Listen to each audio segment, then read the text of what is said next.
Hi everyone, it's me, Tim. Today I want to talk about why I directed one last time. And specifically, what I mean by that is why I stepped up to be a game director on The Outer Worlds, even after I said I wouldn't. This is to answer a question from Zombified Gamer Series, who asks, I'm curious on what exactly happened that allowed you to step up and direct The Outer Worlds. You mentioned that something happened and healed you over time. I'm genuinely curious if you could tell what that story on how you overcame the demoralization that you went through. It's a good question. It's personal. I don't know if this would apply to anyone else, but I will tell you why I did. Now, what the question refers to is if you watch my video on why I left Carbine, you'll see that I talk about it was such a demoralizing event working on WildStar there as the design director. I loved working as the programming director. That I just said no more directing. I decided, nope, not going to do that anymore. Took some time off, and then eventually I came to Obsidian. It was supposed to be a temporary job. It was something I was just going to come on for a few months. I was just going to code, pure code, 100% code job. Ironically, after being there for just a month or two, I was asked to be a lead on a combat strike team, which I turned down. And I reminded them, I said, I'm only here to code. There's a video about that. It's about the making of South Park, The Stick of Truth. I'll link that below as well. I'll link that in the description as well. So, I'm at Obsidian. I made South Park. And then worked on Pillars of Eternity.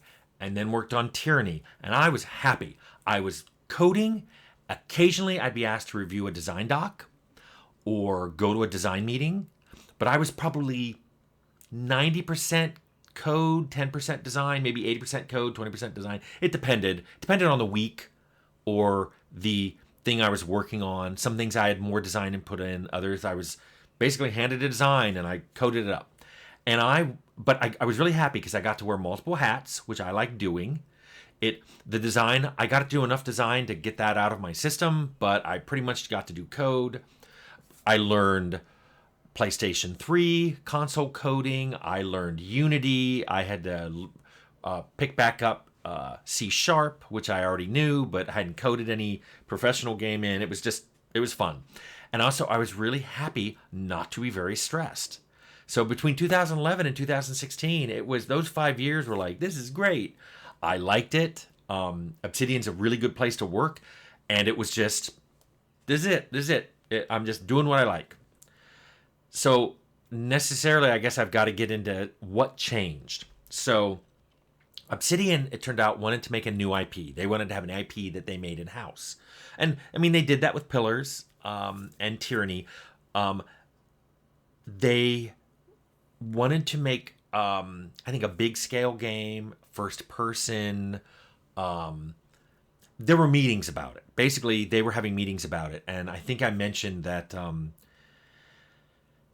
Anthony Davis, which you get if you can convert a puppy into a human being, he would just come by my office and go, please come to the IP meetings. And I didn't really want to do it. I went and listened for a while and gave feedback. And there were some really cool IP ideas thrown out. I'm like, that's good. We could do this. We could do that. But nothing got picked. And it turned out that there already was an idea that the Obsidian founders wanted to do, which was Fallout in space, which is a great short description of what they wanted. And I'm like, that's great. You guys should do that. Why even have all these IP meetings? Just do that. And that's when, they said, well, great. Would you direct it? And I was like, no. Which I thought was the correct and obvious and honest answer. No. Now, it was an interesting thing. Of course, as soon as you say Fallout in space to me, my brain's like, you could do this, you could do this, you could do this, you could do this. But I was still super traumatized by the whole Carbine thing. I cannot stress that. Do not underestimate it. And like I've said, I have so many notes about this thing. It's interesting. It is the most documented portion of my career, and also the least part I like to think about. I don't even like looking at my notes. So, And I knew, here's the thing, I knew being a game director was stressful. And it was stressful at Obsidian. I'd seen people do it. I saw meetings I was glad I wasn't in. I saw email chains that I was CC'd on that I was glad I didn't have to respond to. And it's true anywhere. Once you're the game director, everything below comes up to you and everything above comes down to you. You're like this point, this fulcrum of stress. I'd done it. I'd been there. I didn't have to do it again. Besides all of that, Obsidian had people who could do it. They'd either been game directors before or they wanted to be a game director. I don't need to do this. Pick one of them. So you're probably going, okay, well, you did it, so what changed? Eventually, it turned out that some of the other people who'd been game directors before didn't want to do it, and some of the people who wanted to step up, they weren't ready. They weren't ready. I mean, like I've said, I've known people who've been in the industry 2 years. I'm like, I'm ready to be a lead. Some of these people were not ready to be a game director. You need to spend more time in the game development oven. You need to get browned around the edges a little bit. I should make cookies. Anyway, so they basically came back to me, the Obsidian founders, and said, what would it take for you to be a game director here? And I thought about it. I thought, okay, I'm going to give them an honest answer. I didn't want to say something like, I want the ability to fly and shoot laser beams. So I thought about it, and I gave them a list of things I wanted. And some of those things happened. Some didn't. That's a long story, which I'm not going to get into because it's between me and Obsidian. But the most important thing that I said I needed, the thing I had to have to make a game there, was something that I didn't think they would be able to provide. And therefore, I could just bow out gracefully and go, well, I told you I needed this, and it's not happening, so I'm going to be back at my desk coding. And that thing was hire Leonard Boyarsky. And they didn't need to ask me this so much, but I'll explain it to you guys why I said that. Leonard and I worked really well together. We did Fallout. We did Arcanum. We did Vampire Bloodlines. We worked well together. We complemented each other.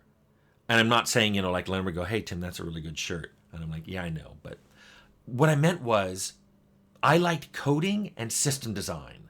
Leonard loved art and narrative design. And we both loved talking about things like setting and, the main story beats and all that.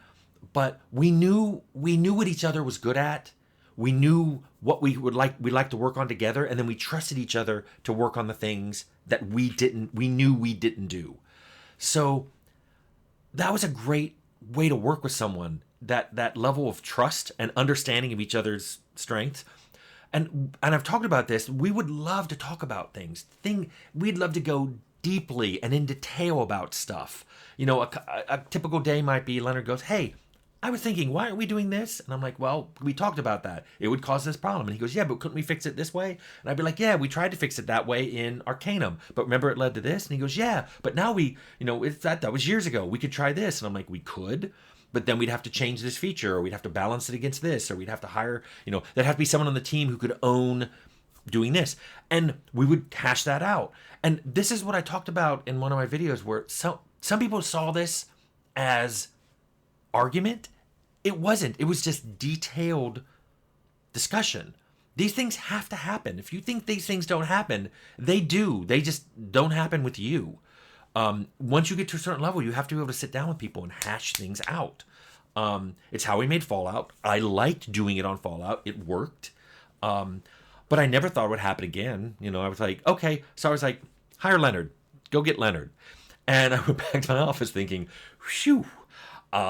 It was a very clear goal, and they understood why I wanted it, and I never thought they'd be able to make it happen. And guess what? They made it happen.